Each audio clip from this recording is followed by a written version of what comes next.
Good morning झाली अशी माझ्या गुड्डूच्या गोड स्माईलने. Good morning.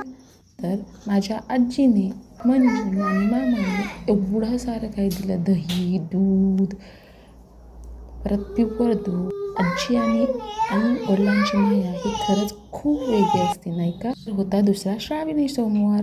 मग मी छान अशी पूजा केली, देवाला बेलपत्र वाहिलं, अशी छान पारायणाला सुरुवात केली आणि अशी मस्त ओम नमः शिवाय म्हणत मी अशी पूजा मांडली.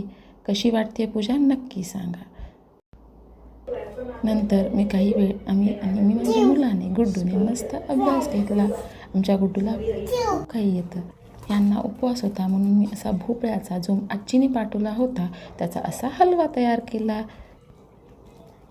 तो खाऊन आम्ही असं मस्त गार्डनला आणि वॉकिंगला करायला आम्ही सायंकाळी तिथे आम्ही थोडं वॉकिंग केलं, एक्झरसाईज केली. येऊन फराळ करून असा अभ्यास करून दिवसाचा शेवट केली.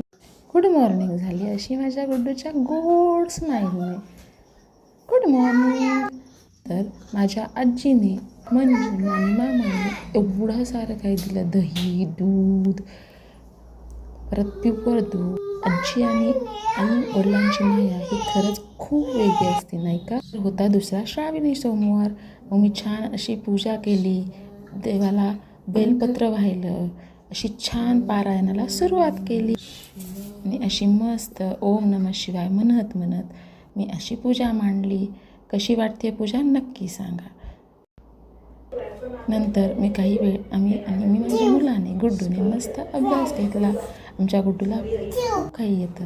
यांना उपवास होता म्हणून मी असा भोपळ्याचा, जो आजीने पाठवला होता, त्याचा असा हलवा तयार केला. तो खाऊन आम्ही असं मस्त गार्डनला आणि वॉकिंगला करायला आम्ही सायंकाळी तिथे आम्ही थोडं वॉकिंग केलं, एक्झरसाईज केली. येऊन फराळ करून असा अभ्यास करून दिवसाचा शेवट केली.